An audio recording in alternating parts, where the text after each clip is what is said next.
बिस्मिल्लाहिर्रहमानिर्रहीम। अस्सलाम वालेकुम। उसका नारा था आज़ादी। वो चाहता था अपने फैसलों में आज़ादी।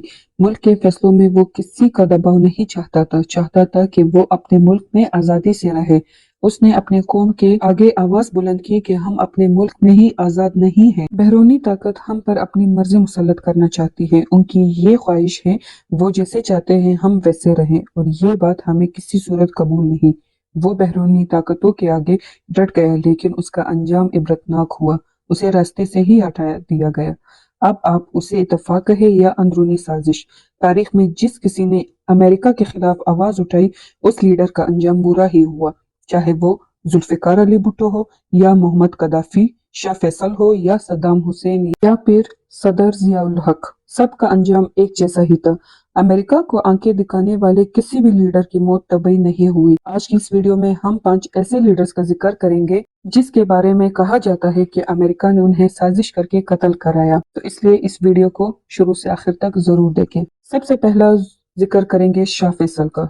फैसल बिन अब्दुल अजीज अल सऊद 1964 से 1975 तक सऊदी अरब के बादशाह थे। 1906 में शाह फैसल की पैदाइश हुई। उन्होंने जवानी में ही कई अनोखे काम सर अंजाम दिए। हिजाज उन्होंने ही फतह किया था। 1920 में उन्हें हिजाज का गवर्नर तैनात किया गया। 1934 में यमन के खिलाफ जो कामयाब फौजी कार्रवाई की गई थी वो भी शाह फैसल की ही सरकर्दगी में की गई थी। वो यमन में बंदरगाह हथीदा तक पहुंच गए थे। शाह फैसल बचपन ही से इस्लाम पसंद जाने जाते थे, लेकिन उनका अंजाम बहुत दर्दनाक था। 25 मार्च 1975 के रोज शाह फैसल अरब के लोगों से मिल रहे थे। इंतजारगाह में कोयती वफ्द भी मिलने का मुंतजर था। शाह फैसल के भतीजे फैसल बिन मसाक कोयती वफ्द के साथ बातचीत में मसरूफ थे। जब मुलाकात का वक्त आया तो शाह फैसल अपने भतीजे को बोसा देने के लिए आगे बढ़े, और उसी वक्त उनके भतीजे ने रिवॉल्वर से 2 गोलियां शाह फैसल को मारी। कातिल ने पहली गोली उनकी तोड़ी और दूसरी कान पर मारी। शाह के मुहाफिज ने फैसल बिन मसाक पे तलवार से वार करना चाहा, पर वहां खड़े वजीर पेट्रोलियम ने चिल्लाकर उन्हें कहा कि शहजादे को कत्ल ना करना, और गार्ड्स ने आकर के उन्हें गिरफ्तार कर लिया। शाह फैसल को हॉस्पिटल ले जाया गया, जहां वो जख्मों की ताब ना ला सके और इंतकाल कर गए। अगले नंबर पे है सद्दाम हुसैन। साबिक इराकी सदर सद्दाम हुसैन बगदाद के शहर कदीद के एक गरीब घराने में पैदा हुए। वालिद की वफात के बाद इनकी वालिदा इन्हें अपने रिश्तेदारों के पास छोड़कर किसी और गांव चली गई। चंद सालों बाद उन्होंने दूसरी शादी कर ली। सौतेले वालिद का सद्दाम हुसैन के साथ बर्ताव अच्छा नहीं था। सद्दाम हुसैन के लिए जिंदगी मुश्किल होती गई। नौउम्र बच्चे उसका मजाक उड़ाते थे। सद्दाम हुसैन के बारे में कहा जाता है कि वो उस अरसे में काफी तन्हा रहते थे। 12 बरस की उम्र में उन्होंने अपना घर छोड़ा और चाचा के साथ रहने लगे।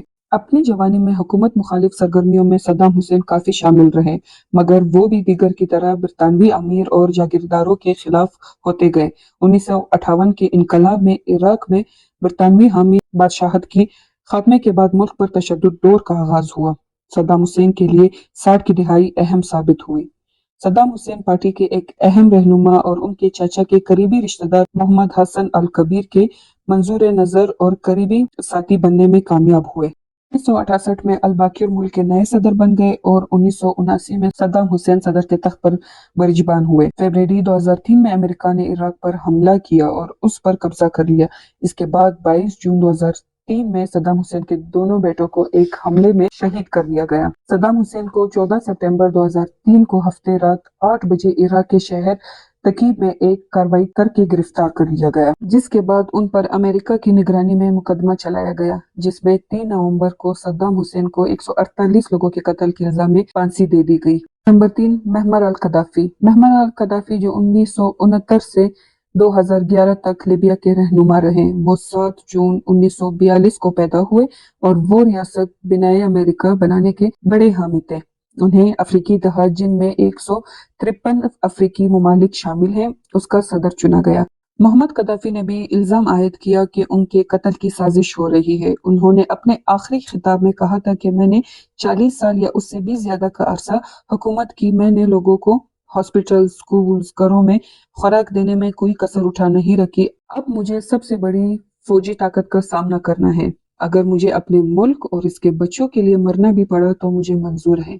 अपने इस तकरीर के जरिए मैं सलीबी नेटो मुल्क को बता देना चाहता हूं कि उनके हमलों और जुल्म का डट कर मुकाबला करूंगा।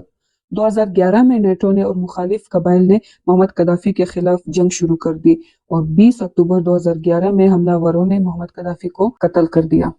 जुल्फिकार अली भुट्टो। जुल्फिकार अली भुट्टो लड़काना सिंध में पैदा हुए। पाकिस्तान में उन्हें बाबाए आईने पाकिस्तान भी कहा जाता है। जुल्फिकार अली भुट्टो ने कैलिफोर्निया से पॉलिटिक्स में एजुकेशन की। 1952 में ऑक्सफोर्ड से कानून की डिग्री हासिल की। कुछ वक्त कराची में मुस्लिम लॉ कॉलेज में कानून के लेक्चरर भी रहे। दिसंबर 1968 में पाकिस्तान पीपल्स पार्टी की बुनियाद रखी। 1970 के इलेक्शन में पाकिस्तान पीपल्स पार्टी ने नुमाया कामयाबी भी हासिल की। वो दिसंबर 1971 से सितंबर 1973 तक सदर मुमलिकत के ओहदे पर कायम रहे। 1977 में धांधली के इल्जाम में जंग की सूरत में जियाउल हक ने मार्शल लॉ कायम कर दिया। 18 मार्च 1978 को हाई कोर्ट ने उन्हें सजाए मौत का हुक्म सुनाया। 6 फरवरी 1979 को सुप्रीम कोर्ट ने हाई कोर्ट के फैसले की तौसीफ कर दी और 4 अप्रैल को उन्हें रावलपिंडी के जेल में फांसी दे दी गई।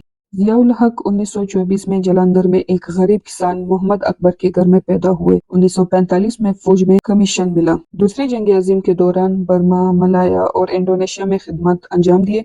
आजादी के बाद पाकिस्तान आ गए। 1964 में कर्नल के ओहदे पर फाइज हुए और स्टाफ कॉलेज कोटा में इंस्ट्रक्टर मुकर्रर हुए। 1975 में लेफ्टिनेंट जनरल के ओहदे पर तरक्की पाकर कोर कमांडर बन गए। 19 मार्च 1976 को पाकिस्तान आर्मी के चीफ ऑफ स्टाफ मुकर्रर हुए। 17 अगस्त 1988 को सदर जियाउल हक भावलपुर के एक करीब फायरिंग रेंज में अमेरिकी साख्त M1A1 और मुकामी तौर पर तैयार करदा टैंक की कारकर्दगी देखने आए थे। भावलपुर एयरपोर्ट से उनके तैयारे ने 3:30 पर परवाज भरी। सदर जियाउल हक के साथ अमेरिकी साख्ता M130 हरकुलस तैयारे में joint chief of staff committee के chairman general Akbar Abdul Rehman, chief of general staff Afzal, major general Mohammad Hussain के अलावा पाकिस्तान में अमेरिकी सफीर अर्नल्ड रिफाल समेत 29 अफराद सवार थे। तैयारे ने परवाज भरी ही थी कि कुछ ही देर में फिजा में एक जोरदार धमाका हुआ और जहाज मलबे का ढेर बन गया। जहाज में सवार एक भी शख्स न बच सका।